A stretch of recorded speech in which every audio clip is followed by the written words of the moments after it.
I needed a change in scenery behind me, so now I have my Christmas stuff up, and I put up my Spy X Family poster and one of my Sailor Moon posters because I need a little bit of comfort right now. For reasons, look back at last week's episode where I nearly cry on camera because of the election result. But this video will be a little bit more about happy stuff, I guess. Well, happy / traumatic, depending on how you want to put it in regards to discussing the Seraphim.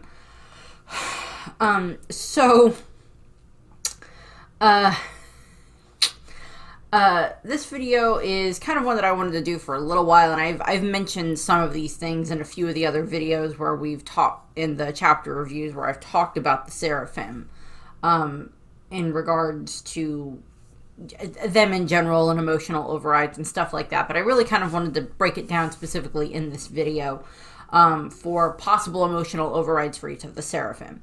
And by an emotional override, I mean like how Luffy was able to kind of bypass the, hierarchy order for S. Snake by just asking her to free the ones who she had petrified, and she blushed and did it.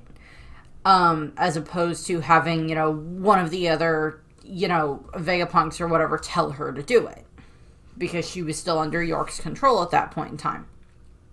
But Luffy asked her and she did it. So I kind of just wanted to go through and kind of think of who would be emotional overrides for some of the Seraphim. For some of them, there's an obvious answer. And for other ones, it's a bit less of an obvious answer. And for some of them, it's just like toss a coin in the air and or roll a 20-sided die and have it fit to a character associated with that character and pick one. I don't know. Associated with that warlord and pick one. I don't know. But there's that. So, as has been discussed in regards to the Seraphim, they are genetically modified clones of the original 7 warlords from the beginning of the story. And they have each been modified with us, Lunarian DNA and such. And they each have, the green blood, which allows them to use whatever variety of devil fruit best works for them. In the cases where it's the same one that their original person has, like for S. Snake and S. Bear, and probably for S. Flamingo, whenever we get his name, and S. Whatever Moria's name is, it's either going to be S. Gecko or S. Bat. Take your pick. Because both of those apply to him. Where it's the same one because Vegapunk can clone Paramecias, as opposed to with, Crocodile. He said that Logias are pretty tricky, so we'll see what kind of devil fruit the S. Crocodile ends up with. And then, we know that S. Shark Jinbeis has, of course, the swim fruit, like like Senor Pink. And then, of course, S. Hawk has the dice fruit, the same as what Mr. 1 Daz Bones has. So, there's some, they're all messed up with that. They've got those genetics put in them. There's probably some Buccaneer DNA in them as well, because Kuma being the basis as well for the original Pacifista and everything, and all of the Seraphim are just more upgraded forms of the Pacifista and everything, using, the lineage factors. Some of the things that we did learn recently because of the Vivia cards is that I believe they are all about 2 years old, which means I believe they were created just after the end, or would have, kind of been quote-unquote created or born just after everything happened at the Paramount War at Marineford. And then, Vegapunk worked on all of that. And then I don't think the Seraphim were initially supposed to be used yet. I think they were going to wait until they were all like full grown, which, I don't know, may have been 2 more years down the line. I don't know. But because of everything that happened at Reverie and everything that happened with disbanding the Warlord system, now the Seraphim are in use.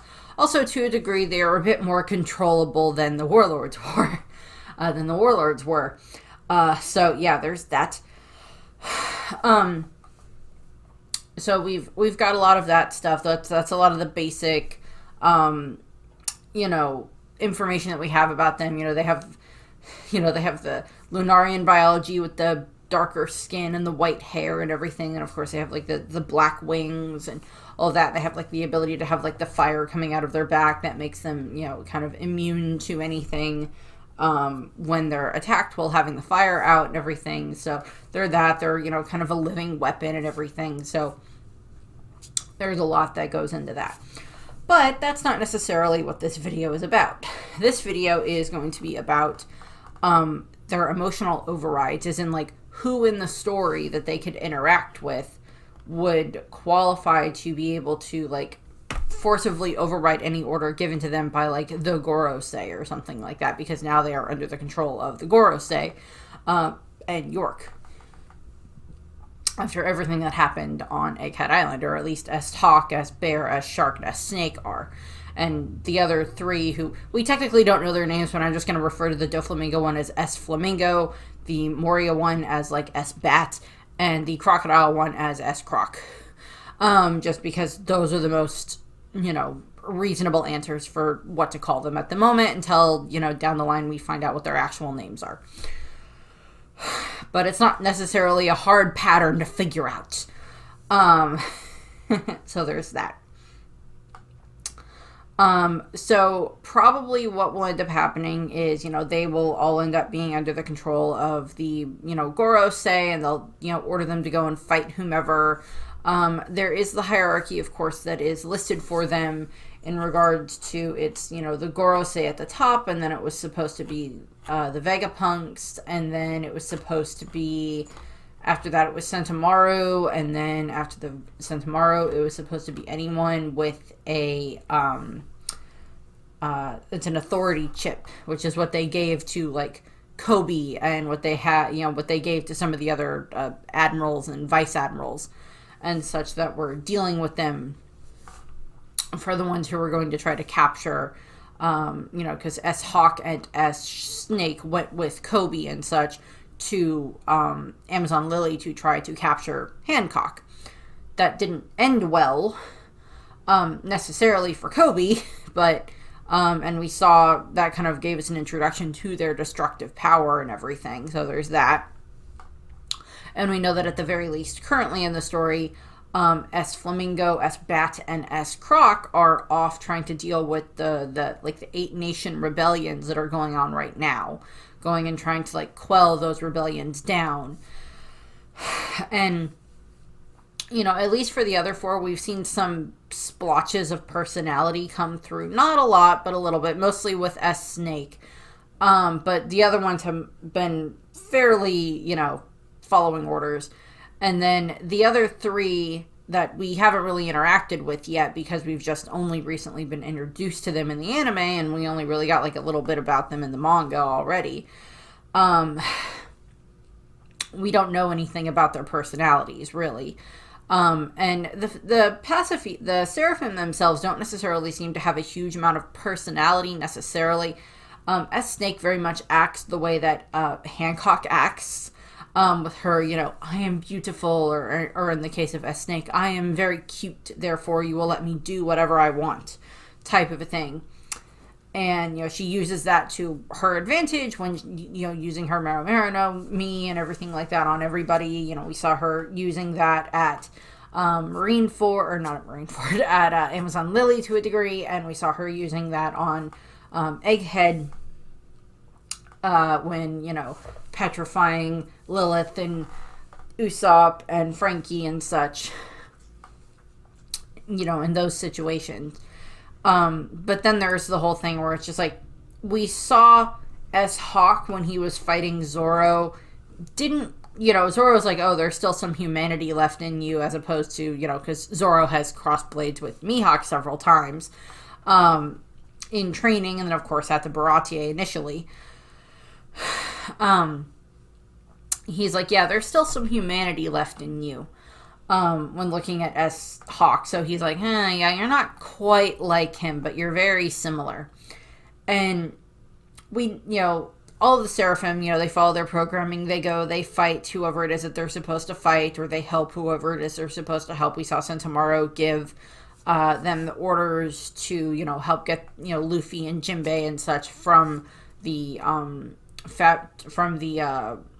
lower lower phase of Egghead all the way up to, help them get up to the fabrication sphere where Vegapunk and the others were. So we kind of saw that and such, and that gave us like a little hint at like, S Snake's personality, because like Jinbei like thanks her and she's just like, type of a thing, she kind of sasses him and whatever. So, we'll see kind of stuff that happens there, but let's just kind of go through them and see like, okay, well, this is, this one would be an emotional override here. This is an emotional override here. These ones are, harder to figure out because they don't have as much emotional connection to a lot of people, that we are aware of. So S Snake is like the easiest one. Her emotional override is clearly Luffy. We've already seen this in the manga. We'll see this in the anime probably pretty quickly after we get back from the break for the anime, with Luffy requesting her to free the others from being, petrified and everything. And I would say there's the possibility that, like, Marigold and Sandersonia would possibly also be an emotional override, but the thing is that I don't remember if they interacted with S Snake while they were on Amazon Lily. While S Snake and S Cock were on Amazon Lily. I don't think they interacted with their sister's clone, or at least not directly. So that's a possibility where they would also be another emotional override, because there's the whole question of like, is it only S Snake that has this, or is like all of them have like this potential, because like they are clones. They are made from their lineage factor of the warlords.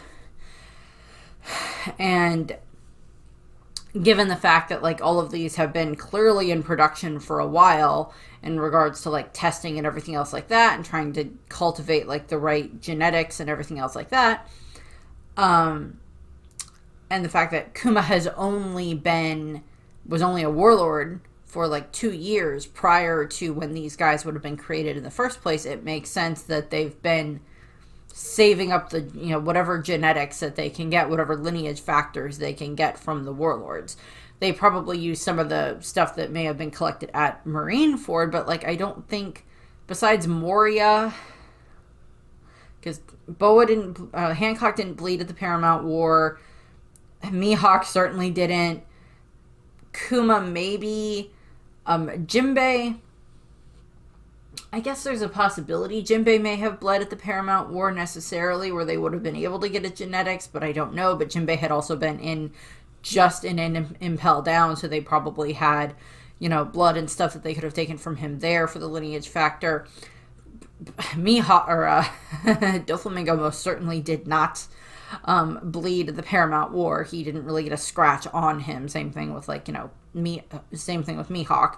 So that wouldn't have worked there. Moria almost died at the Paramount War. We know that there was like blood from him, probably because like I know that Doflamingo tried to kill him and everything. So that's a possibility. And then of course Crocodile had been in Impel Down, and then released or freed by Luffy. So like everybody says it's like, well, they have to have gotten it at the Paramount War.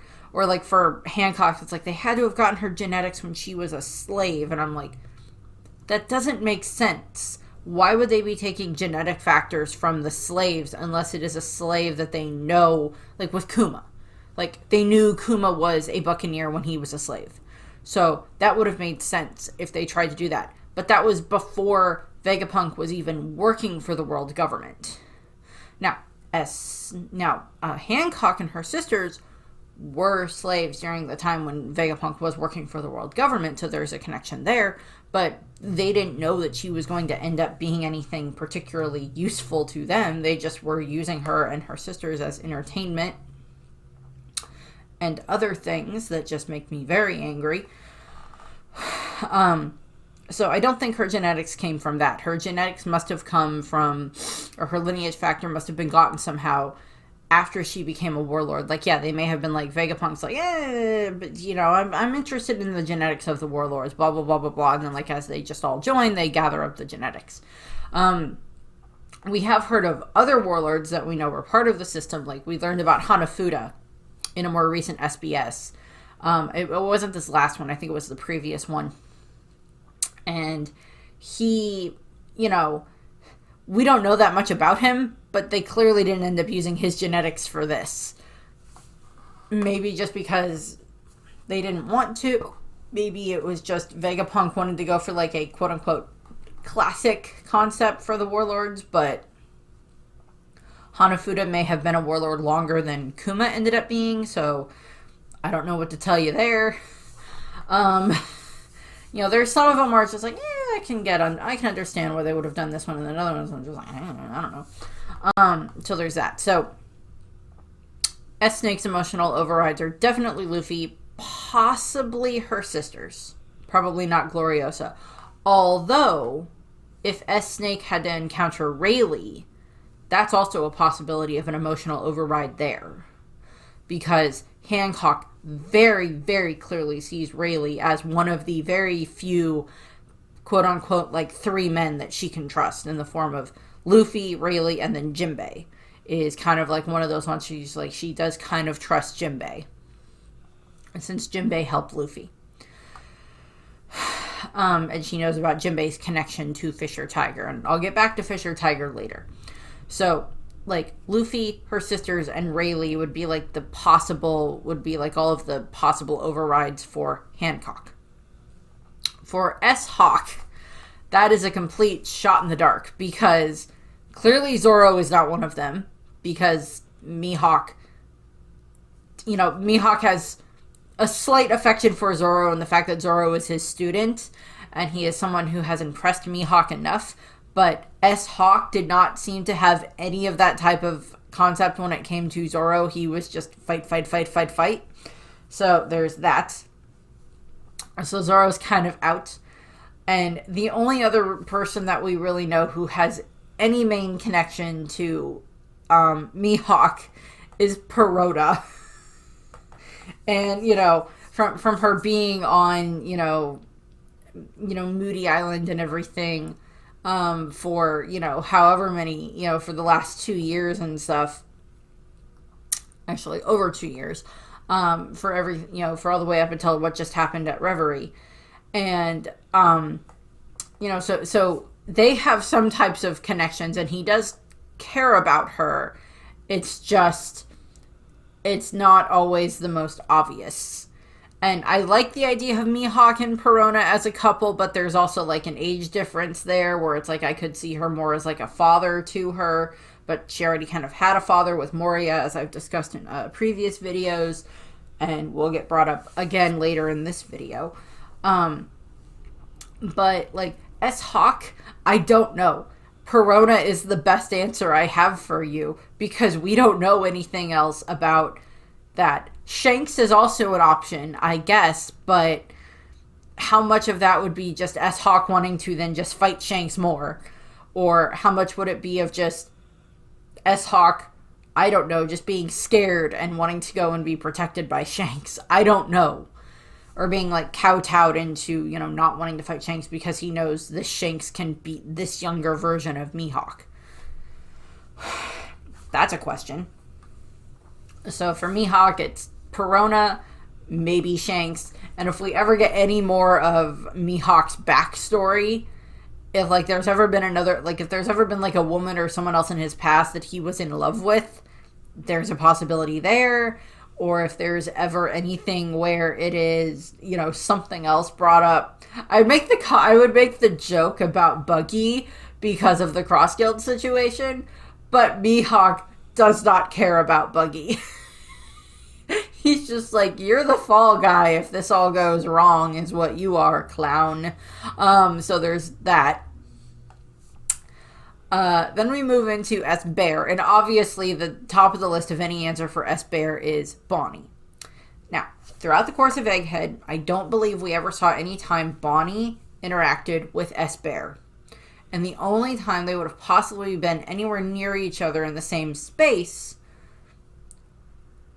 it's like, there's none, because like S-Bear and S-Hawk and S-Shark and S-Snake were outside of the control room when like a bunch of the Straw Hats and stuff were up there when York was like setting everything up. so they weren't inside there, and Bonnie wasn't even in there yet. She was, out, going around and chasing Vegapunk. And then after all of that, at the end of the night, the next morning, all the Seraphim are trapped in the sea prism bubbles down in the, Devil Fruit, research lab. So there's that, and Bonnie wasn't down there. And I don't know if Bonnie ever went down there. So there's never been a case, as far as I can remember throughout the course of Egghead, where Bonnie interacts with S-Bear. We know that Bonnie is basically the highest authority / emotional override for any of the Pacifista that are all based off of Kuma. And S-Bear is a Pacifista that is based off of Kuma. So you would think that would be the trump card for him. And I know that a lot of people wanted S-Bear to, myself included, leave Egghead with Bonnie and the Straw Hats as, this new thing that either could have her father's memories put inside of it, or as this new protector for Bonnie to, stay by Bonnie's side and keep her safe. And she still kind of has something of her father there with her. It's not the exact same, but it's something. And she, she can be protected by it and everything, and he can basically be like her guardian angel. He's got the wings for it. So, obviously, top of the list for an emotional override for S-Bear is Bonnie. Second on that list, if she was still alive, would clearly be Ginny, but she's not. Going down the list, there would be possibilities of Dragon and Ivankov, because they are Kuma's best friends. They would be the other two that Dragon and Ivankov, because they're Kuma's best friends. So you would think that they would also be possible emotional overrides for S-Bear. But the thing is, of course, if S-Bear is with Bonnie, then he's not a threat to the Revolutionary Army anyway, because Bonnie is kind of an ally to the Revolutionary Army, because Sabo helped her. She knows about her father's her father's history with the Revolutionary Army, and Sabo is Luffy's brother, and Bonnie is now Luffy's ally. So it's there's connections there where it's Bonnie, if she had S-Bear with her, S-Bear would not be considered a threat to the Revolutionary Army. You cannot tell me Lindbergh would not pay his own tail in order to get a look at the Seraphim. But he probably wouldn't want to experiment on something that looks like Kuma. So there's, connections there and everything. I would say there's a possibility of other emotional overrides for S-Bear would be maybe any of the people that were on Sorbet Kingdom and everything like that. Probably not Connie or Bulldog, because he did like them, he wasn't around them a whole lot.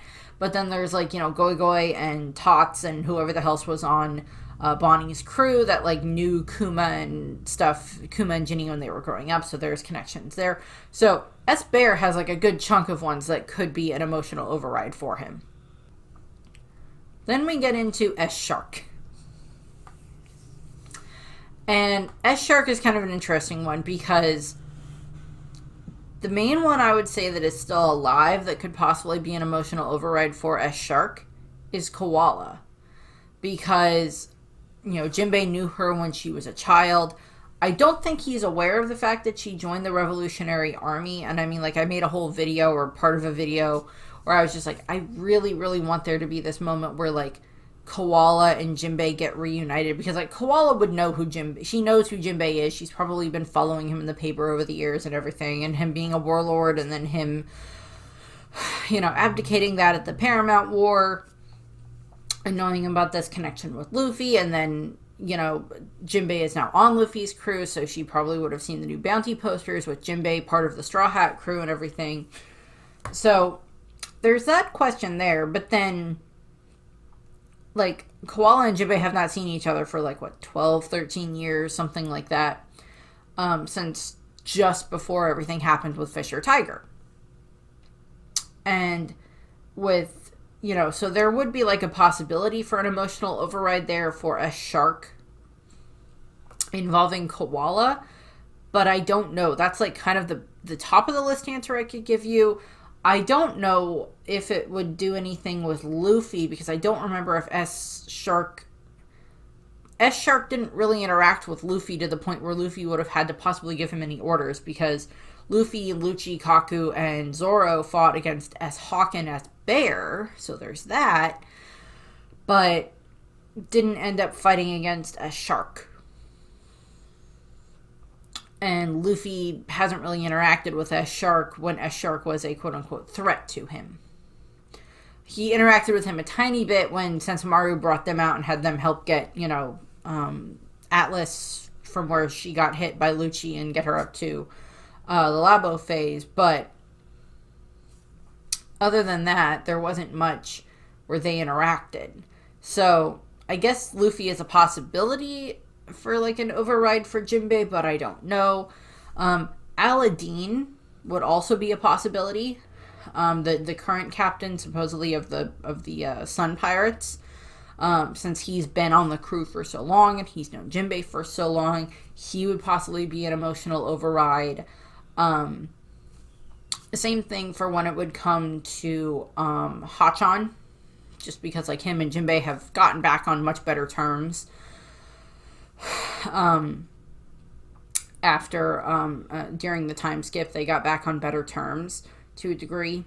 And then, when it comes to like anybody from like the Neptune royal family, like you would have, Neptune himself, you would have, the three brothers, you would have Shirahoshi. I don't know if any of them would quite qualify. I mean, Neptune possibly, because like Jinbei has known Neptune for a long time, so that could work as like an override possibly for S-Shark, but that's also debatable, so I don't know about that. And then I wouldn't say Arlong is one, because like Jinbei and Arlong did not leave off on a good spot, and of course Jinbei very much is still very angry at Arlong for everything that he did to Nami's village and other villages in the East Blue and everything. So I wouldn't say Arlong is an emotional override for S-Shark. He wouldn't be one for S-Hawk either, but for S-Shark specifically. And then you would get into the ones who aren't around anymore in regards to Otohime or Fisher Tiger. If somehow Fisher Tiger was still alive, which we know he's not, Fisher Tiger would very easily be an emotional override for S-Shark. And I would think Otohime might also be, Queen Otohime may also be an emotional override for S-Shark. Would she still be alive? But she's not. Again, she's not alive anymore, so neither of them are a possibility here. So, like, Koala, Aladdin, maybe Hachan. Nami wasn't, because Nami was part of the group that was with, that fought against S-Shark. Which, Nami getting attacked is what caused, Robin to activate her, not Fleur Demonio, but her, Fleur Manos and Snapdragon try to attack the S-Shark and everything. So, Nami is not on that list, but Jinbei hasn't known Nami that long. He knows who she is, but he hasn't actually known her that long. So those would be my answers there for S-Shark. Then we get into the three that we haven't really seen much else of at the moment, but just, speculation here because, reasons. I'm gonna do it. When it gets to S Flamingo, which is just what he's going to be called for the moment until we get an actual confirmed name for him. Why Oda couldn't have done that when he was just introducing them anyway, I don't know, but he didn't. For S Flamingo, that is a complete shot in the dark, because you would say possibly Corazon, but that's not right, because he already killed his brother in the first place, so that's not it. You would think, like, not his father, not Homing. His mother would be, like, the possibility, but again, she's dead. So that doesn't work anyway. And then you would think of, well, who from the Doflamingo family, from the Don Quixote pirates, would be an emotional override? And I'm like, you would think either Diamante, Treble, or Pika would be possible emotional overrides for him, should Diamante still be alive, given how he whacked his head on Scarlett's grave. But, and then there's the question of, like, well, who else in the family would be a possible emotional override? Baby 5 left, although that would be an interesting thing because Doflamingo wasn't exactly made aware of what happened with Baby 5, I don't think. Or at least, we don't know if he was ever made aware that Baby 5 kind of, like, left to go and marry Sai. That depends on how much Lao Ji was able to tell him or someone informed him. But it would be interesting. It would be very interesting of a way of, like, showing this one way or the other would be if S. Flamingo was sent to probably, well, I don't see why he would be sent to the Kano Kingdom, because even though Sai and Leo, they attacked, I was going to say they attacked Milzigard. No, they were ordered by Milzigard to attack Charlos at the Reverie.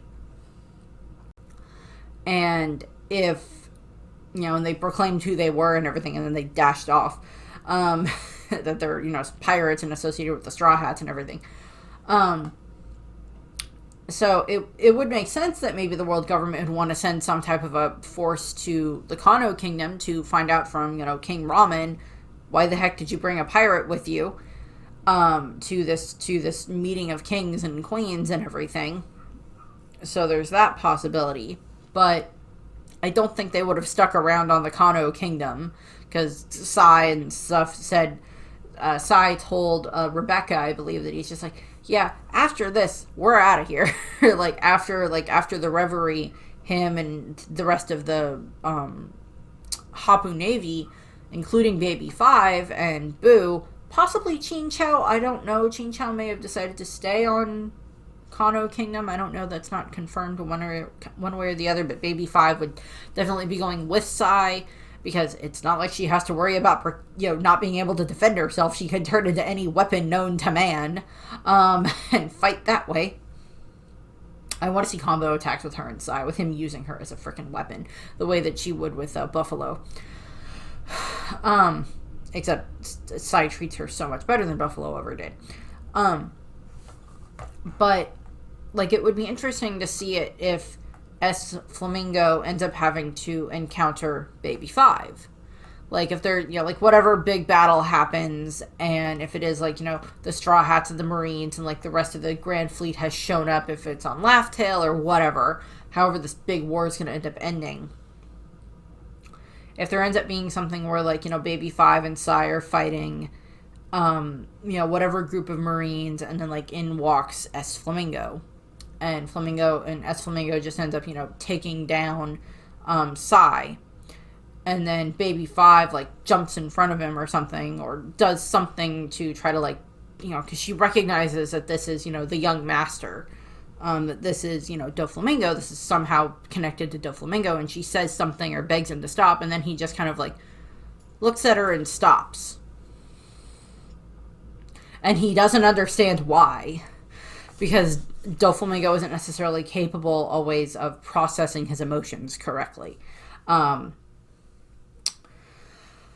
And so there's a possible thing there. I was trying to think if there would be anybody else, and I'm like, as I said, there's Diamante, Treble, Pika, their possibilities. Other members of the family would be a possibility, but I really don't know beyond that. Because there's not really anybody else that, Doflamingo cares about that would be enough of, an emotional override. Not Law, that's for sure. Definitely not Law. But those are what I have for Flamingo, for S. Flamingo. And then we have S. Bats, or Gekomoria's Seraphim. So, his is one of that I've already touched on, is Perona. I would say would definitely be a very high one up on his possible emotional overrides list. And she's kind of it, because he's known Perona for a long time, and he basically is her father figure to her and everything. And of course we just saw everything that just happened at Hachinosu, where she, went there and she, had Kobe, she helped Kobe, and then she, helped get Gekomoria out of there. And they escaped. that's confirmed later on that they escaped. We just don't see them during the big escape because we're all focused in on what Kobe and the others are doing, what Kobe and Sword and such are doing. But like we don't know exactly if who else would be a possible emotional override for Moria. I guess Hogback is a possibility. Absalom, but Absalom's dead again. But it's also like, I guess Hogback is a possibility because I don't remember if Hogback is, I think, still alive, but I don't remember exactly if we know too much else about where he currently is. So I don't know what to say for that. Perona is like the best I got for when it comes to like S-Bat's emotional override is Perona. So that's what I got there. And then we have S-Crocodile. And that is more of again, it's a shot in the dark because there's no one clearly that Crocodile cares about that's not just himself. In a positive way. He like wanted to kill Whitebeard, blah blah blah blah. He's not exactly the biggest fan of Luffy for obvious reasons. I made I was gonna make the comment of like Robin is a possibility just because of the fact that she was part of Baroque Works for like 6 years, or 4 years, excuse me. She was part of Baroque Works for like 4 years, and she was like his partner as Miss All Sunday and Mr. Zero and Miss All Sunday, but he saw her as just a means to an end for trying to read the poneglyph. Yes, she was capable and strong and useful in regards to being able to like defend herself or defend him in situations and stuff like that and take out a large number of enemies at the same time. And thus far her skills have just massively improved anyway. But he didn't like care about her. And as to paraphrase a thing that I saw for fan art recently, there has to be some alternate universes out there where like Crocodile found little Robin not too long after what happened at Ohara and just kind of ended up raising her. And then there's the whole question of like how that would affect his psyche and her psyche and everything else. But I was trying to think if there would be anybody else for S-Crocodile, or S-Croc, and I'm just like, Mr. One, Daz Bones, he's been around for a while. Been around Crocodile for quite a while. He's clearly loyal, but I don't really know much else beyond that. If we ever get more of Crocodile's history in regards to, whoever wants to go with the Crocomom theory type of a thing, you can go with that or whatever. But whatever other theory or whatever you want to put forward with Crocodile for like where he came from, what else is his backstory and all of his troubles and everything. So there's that question there. I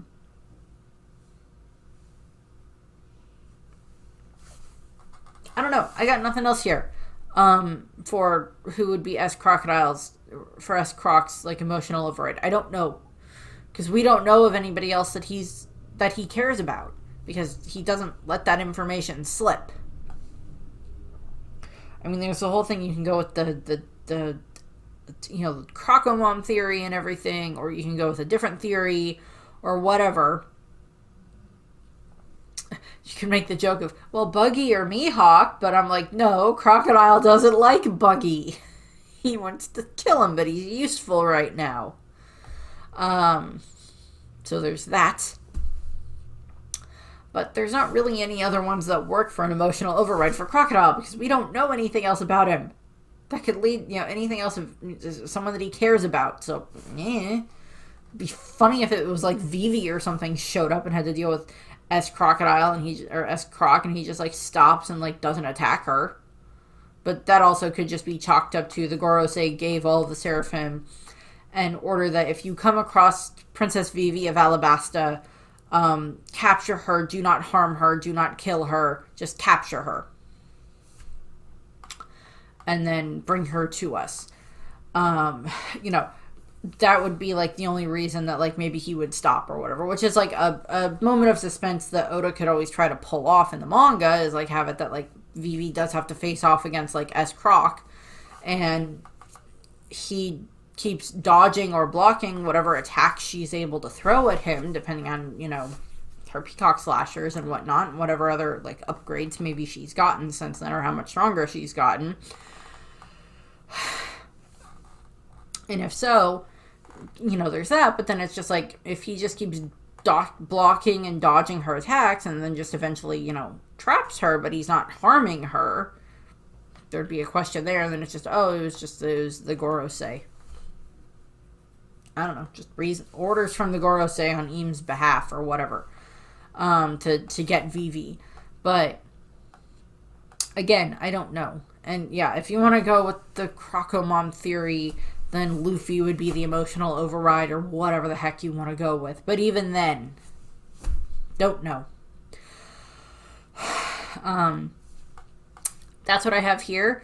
I have my Kindness Destroys Hate shirt, because I God freaking hope it does, and we need that in the world right now. So that's what I have for this. I thank you for watching. I hope you enjoyed the video, and I hope you have a nice rest of your day. And if you can think of who might be an emotional override for any of these guys, please put it down in the comments. Bye.